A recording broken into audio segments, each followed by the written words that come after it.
Hello, everybody. Welcome to Virtual PopCon Forever Young. We're very excited to be here today in this room. This is a 30-minute discussion based on the asynchronous videos for the platforms of youth, memeing, marketing, and streaming. We will feature several talks. They will be summarized a bit, and then there will be room for discussion. This is a half-hour program, so please be mindful of the time. We have teens memeing and trolling Old Town Road and the disruptive power of the popular song as a meme by Arrietta. Music Machine, How Christian Kids Musicals Powered the Early CCM Industry, Josh Langhoff. Altering One's Aspect to the Sun, Feminist Perspectives on Aging in the Industry, Paula Propst. The musical metadata, Hooks of TikTok, Paula Harper. Hot Girl Summer, Visco Girl Playlists, and the Political Economy of Youth, Robin James. And the Streams of Youth, Glenn mcdonald. So whoever wants to go first, take it away.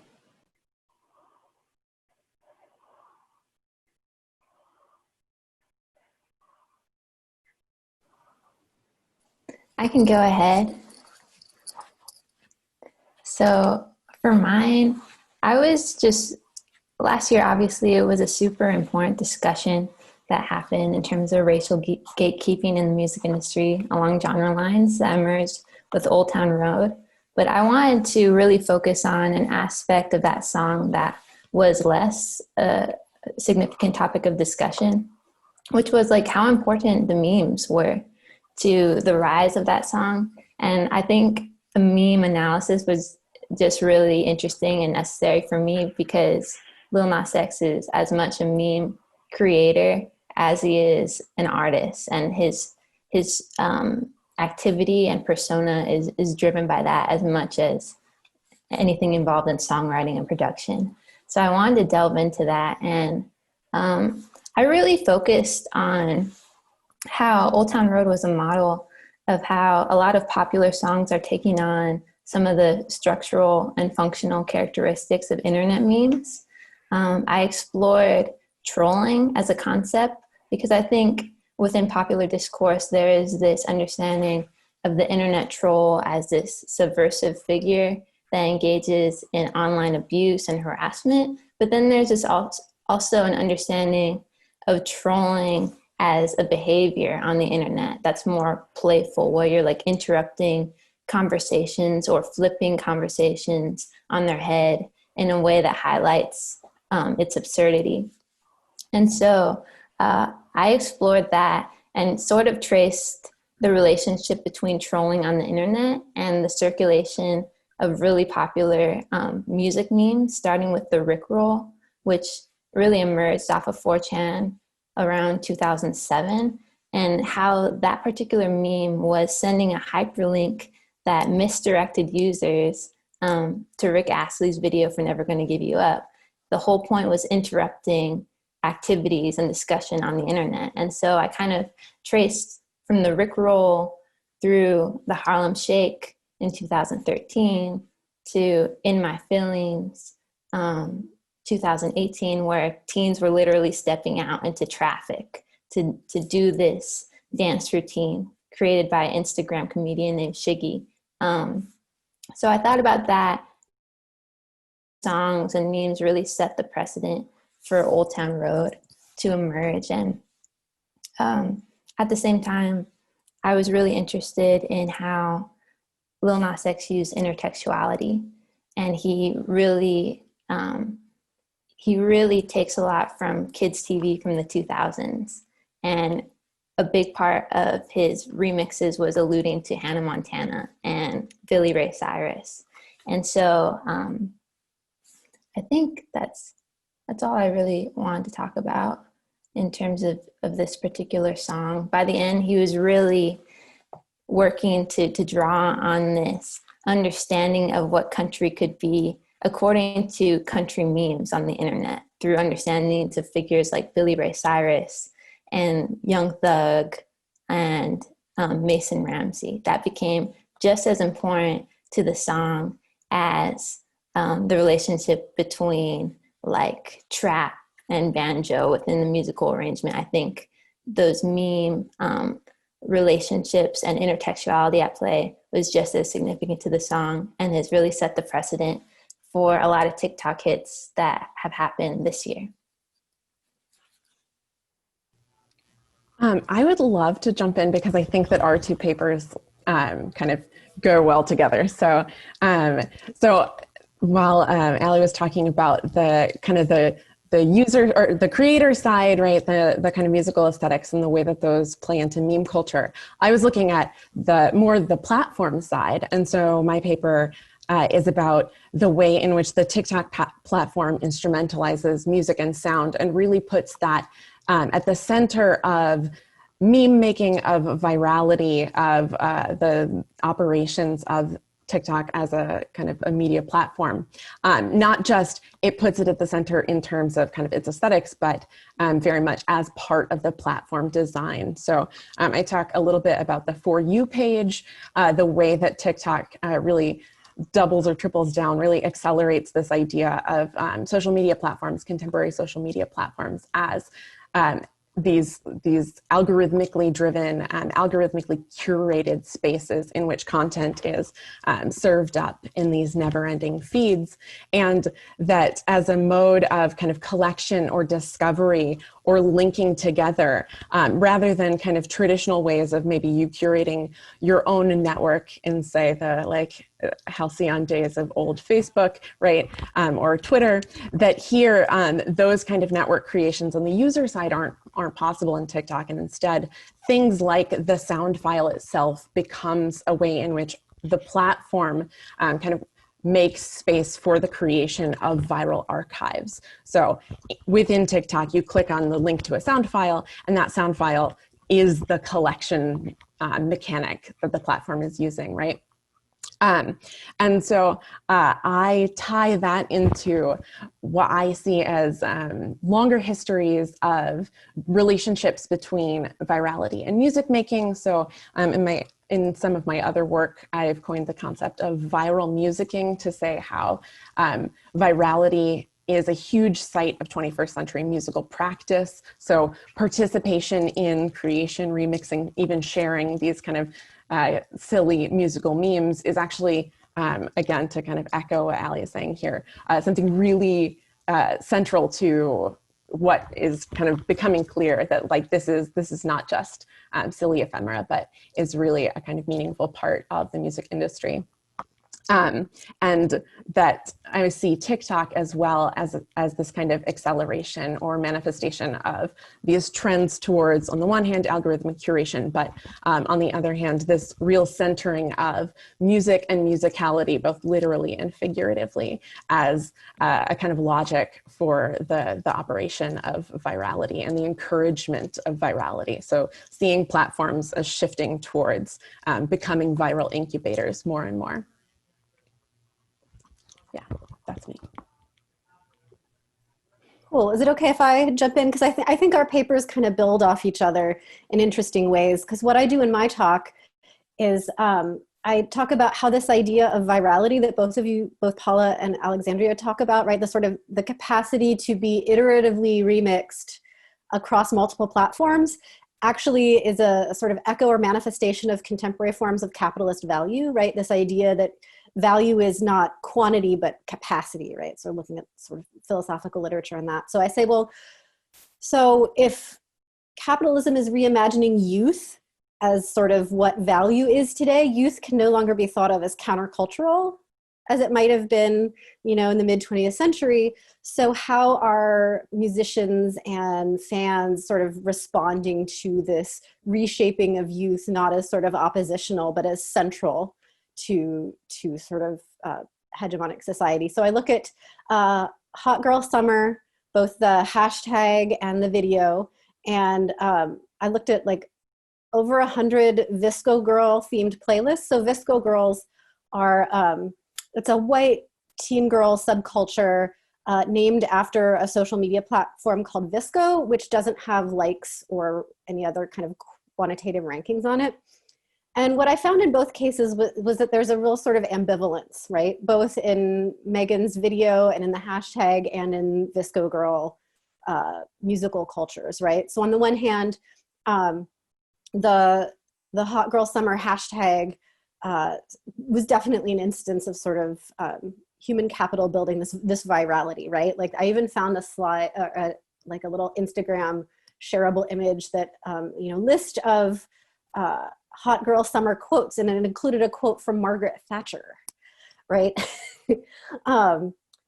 So there's definitely a sort of more buying into the capitalist sort of construction of youth. But then the video itself, sort of the aesthetics, kind of imagines what I call, after Lamonda Horton-Stallings' idea of anti-work aesthetics, right? So it's sort of pushing against the sort of folding of youth into surplus value production.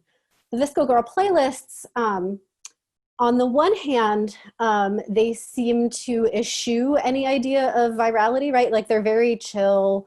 Like you have like ukulele covers of Build Me Up Buttercup are very common, that sort of thing. So, but on the other hand, this sort of eschewal of the demand to be sort of a viral explosive success is really only available to white girls, because if non-white girls do that, that will be read not as opposition or opting out, but as failure, right? So there's kind of an ambivalence across various different racialized girl subcultures to this sort of modeling capitalist value and neoliberal markets on youth. I think to add on to that too, going into what my paper was about with ageism in the music industry and femmes and feminine presenting and assuming individuals, there's also this idea that platforms are for specific age groups, and that TikTok is for younger age, Gen Z, like that sort of thing going on. But then we start seeing how, to play off this idea that you mentioned with this capitalist structure that goes on. I've written stuff about ageism previously, where typically ages, like around the age where you start coming into music, probably preteen age, up to about 18 when you're legally able to work in the United States. And then on the opposite end of the spectrum, around retirement age, those age groups are typically just not really sought after for production. I don't know how to say this in a very nice way, but from age 18 to retirement, you're pretty much the workers. Like you're producing, you're creating the money, you're buying, you're consuming, whether that's this ideal of youth and this escapism and this nostalgia for when you were younger, or this escapism going into, well, when can I quit working and just retire and embrace who I am as a person? But the way I play on that in my presentation, which I apologize, did go dark towards the end. Like it was kind of a darker ending to a presentation than I would have preferred. But it kind of plays to this idea that youth in the music industry sometimes become cogs in a wheel, that we just mass produce these artists. And that's really what has become of K-pop. And in all honesty, what happened in the late 50s and early 60s with girl groups is there's this manufacturing of like, we've got to get this type of music out, but we're playing on it in a different way with these platforms, where there is kind of this manufacturing going on, but it's in a way to where in some cases, such as TikTok, the music industry is removed from it because maybe artists don't get the monetary compensation for it, but they get the cultural compensation for it. So just that idea of ageism in the music industry playing on this and how people react, specifically artists like Debbie Harry and Alice Bagg have made comments about getting older. Alice came out with a song called Secret Joven, which specifically talks about her aging and someone making commentary on her in a public space, and her basically just saying, I don't give a shit, I'm going to write a song about it, and this is what I think about it, and really embracing her age and embracing the fact that she is an icon in the punk culture. Like, that's just what it is. But how do we play on this within the music industry is, what about the people who don't become icons? Like, when they age and become older artists, like, how do they still fit within this music industry?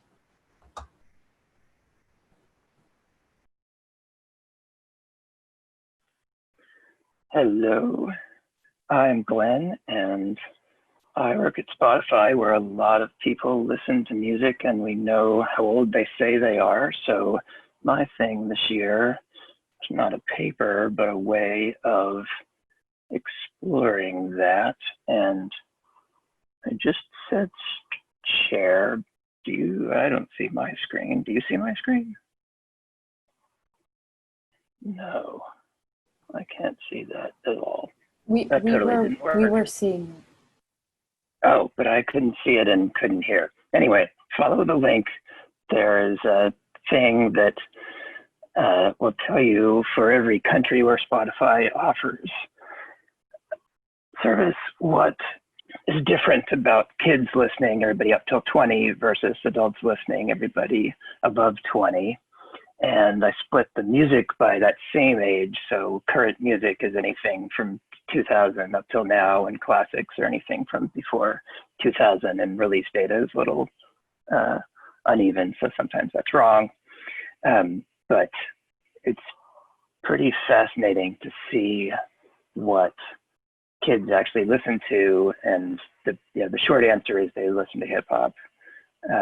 But the long answer is much more interesting, because there's a lot of variants of hip hop.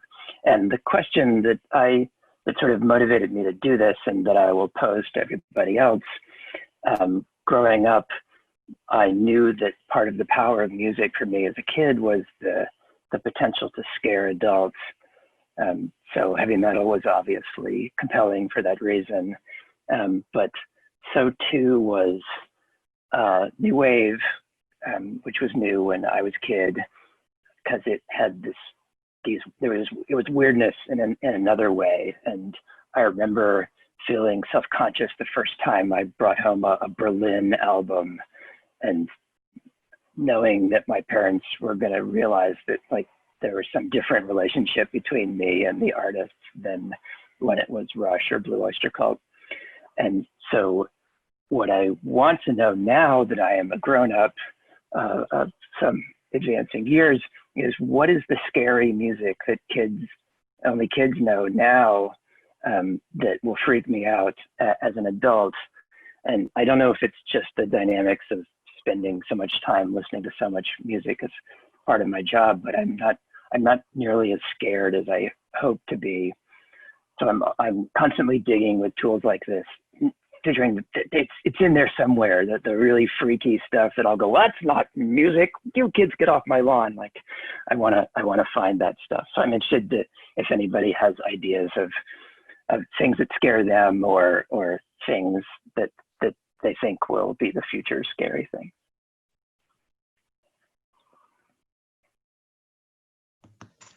And I was looking at the second gold certified album on a Christian label, the Music Machine here. So this is something that I grew up with. And in the early CCM industry, a lot of Christian music, Second Chapter of Acts and Phil Keaggy and so on, came from the Jesus movement, these sort of transformed hippies, right, that went out evangelizing. And the Music Machine is no exception. It came from a commune called Agape Force that were living together, communal style. They made all their money from selling these cheap Christian paperbacks door to door and on college campuses. And then they started making praise albums. And then eventually they got into kids albums. And at first private press, but then Music Machine was released on Sparrow Records, which was brand new at the time, and just became a sales phenomenon in this world. Selling, it was like the top selling Christian album year after year. It was the second gold certified and either the second or third platinum certified, I think, Christian album. And what was interesting to me was how the success of this album and the albums that it spawned on both Sparrow and various other labels helped contribute to the dissolution of Agape Force eventually. They split into two groups, the evangelistic wing and the record-making wing. And it seems like a lot of the turmoil within the group was based on sort of unarticulated assumptions about what it meant to be Christians in the culture. Should we be radically separating ourselves from the culture to spread the gospel, or should we be in the culture, if not of it, using cultural apparatus to spread the gospel? And there was also some question of whether they were actually getting new Christians or whether they were simply preaching to the choir, which in my case with Music Machine is what was happening. So anyway, that seemed like an interesting way to frame it, and also it kind of is what connects this like dead media relic to what everyone else is talking about, maybe.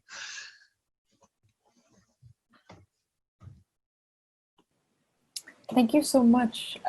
We do have actually, Paula, did you want to speak to this? I'm just like chatting my thoughts away. No, that's excellent. We have about 8 minutes now for some discussions. So I think it's appropriate to start with this comment.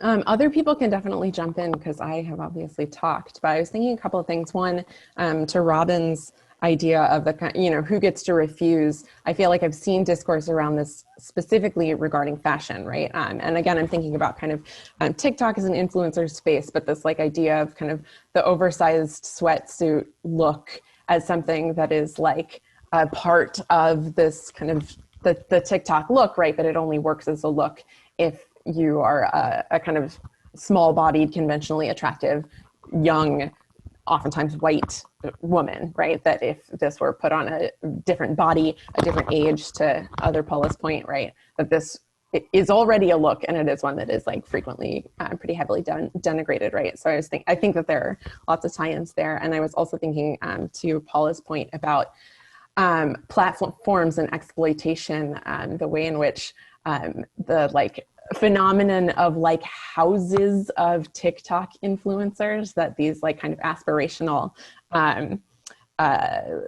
producer figures have like gone and acquired real estate to like put a bunch of TikTok producers into, right? So the kind of physical locations for the kind of support and exploitation of these like creative employees or aspirational employees of virality. Yeah, TikTok influencer farms, but like TikTok influencer mansions, which, yeah, so it's a series of comments, not questions. There's also like a backlash on that too. Not really a backlash, but there are TikTok creators who are poking fun at those farms. One specifically that comes to mind is Elijah Daniel is like constantly, he basically harasses the people who are in these houses, but he does it out of content for humor. And now like he's starting some sort of house in LA, but is also starting like this virtual reality show with TikTok creators. It's a bizarre thing. I don't know where he's going with it, but if you want to see the backlash and the poking fun of it, like he's a segue into that to get into that algorithm, just to let you know.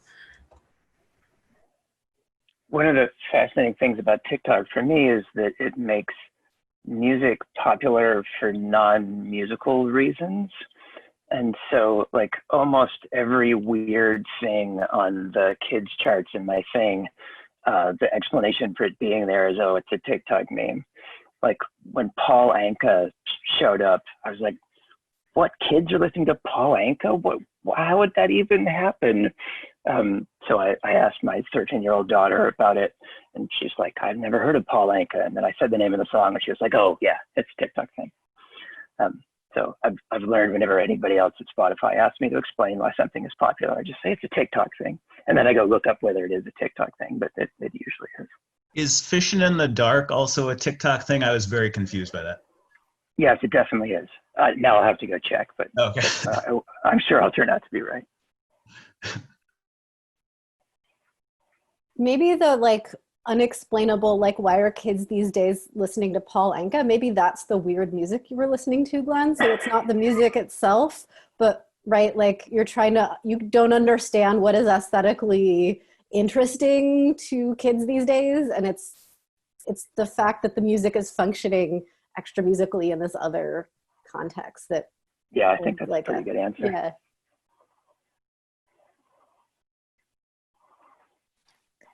But I also wonder, like, what about teenagers' engagement with Paul Anka doesn't, or like isn't musical? Like, to Paula Harper's point, like, I was so interested by the idea that, like, you know, maybe the "put your head on my shoulder," that hook is still a compelling and resonant hook for this young Gen Z generation. So I would challenge that, even as it is incorporated into this rich visual material. No, I think that's right. It doesn't lack musical connection. It wasn't picked for musical reasons. It wasn't discovered through a purely musical pathway as I would have discovered when I was a kid. There's so many other ways to come upon music in different cultural contexts now that weren't around in 1978. This is interesting because in this instance, like, there's a disconnect between the song and who the artist is. Because in the past, usually it's who the artist is that makes music scary to parents. Like, oh no, hip hop, it's not music, but, you know, Black people, right? Like, that was the scary thing, right? So it's interesting to see now the disconnect between song and artist or listener identity being the driving. Which is sort of an interesting tie-in to Music Machine. I think the disconnect. Oh, sorry. Go ahead. Like, no one knew who Candle, the nominal band of Music Machine, was, right? No one cared who they were. But I was just talking to one of the attendees here, Jackie. I hope it's okay that I ID you. But who, you know, these songs were used as like training tools for kids, right? And I've sung "Have Patience" to my kids too, and you know, so they sort of worked on that level apart from the artist. It's like the little hook that teaches you a lesson. I think the hook is what we're really looking at too. One of the presentations, and I'm sorry, I can't remember. I think it might have been either Allie's or Paula's. It was Paula's. The hook itself, like, it almost becomes the equivalent of like a disembodied voice. But I mean, we've always listened for the hook. Like, and even when we had that sort of capacity to listen to like a 15-minute song, we're always listening to that hook. It's just that now it's being utilized in a way that, like we've all said, is non-musical, but it's still musical at the same time. So yeah, that hook is what's really there.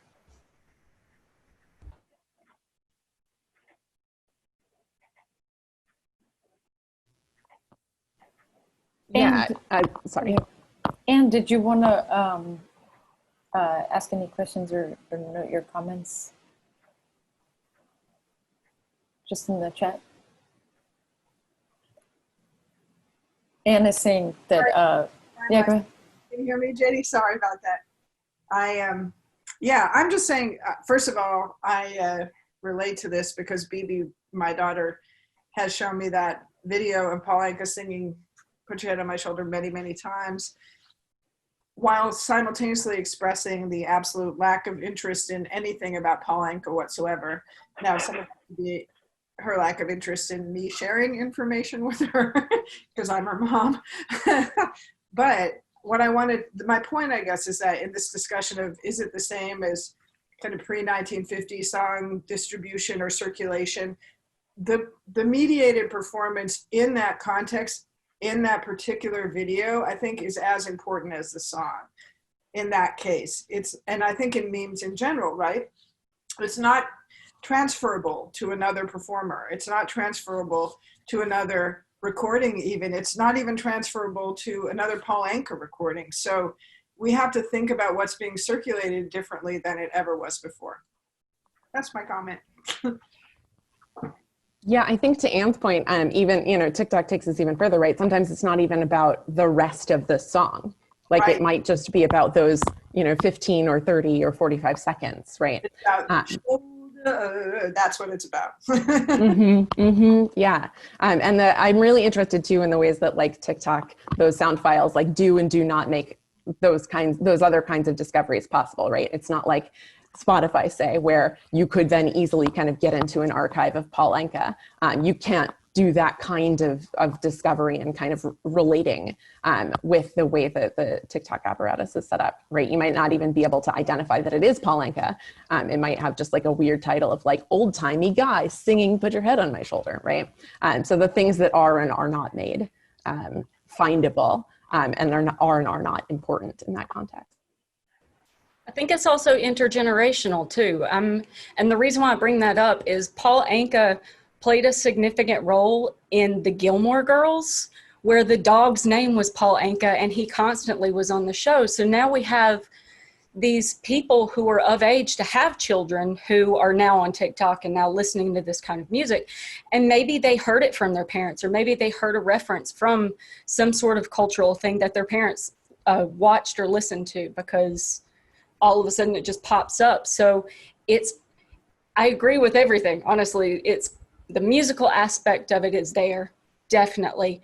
But because that musical aspect was there, it was used in a certain context in the early 2000s and late 90s. And now we're starting to see it come back up in a different context, but it's still the music that goes through each individual context. So it's pop culture and music that's going through these. Unfortunately, we have to wrap up. We have about a half an hour of mingling time right now, so please feel free to chat. I want to thank you all for being here, and I have attached the link several times. I'll do it again for the presentations online. You can view them there. This will also be recorded and shared to Mopop's YouTube space. So if you would like to watch this again, you can. Thank you so much for being here and part of the discussion, and please feel free to stick around. Next up, we have Rebel Girls and Grown Women, a panel.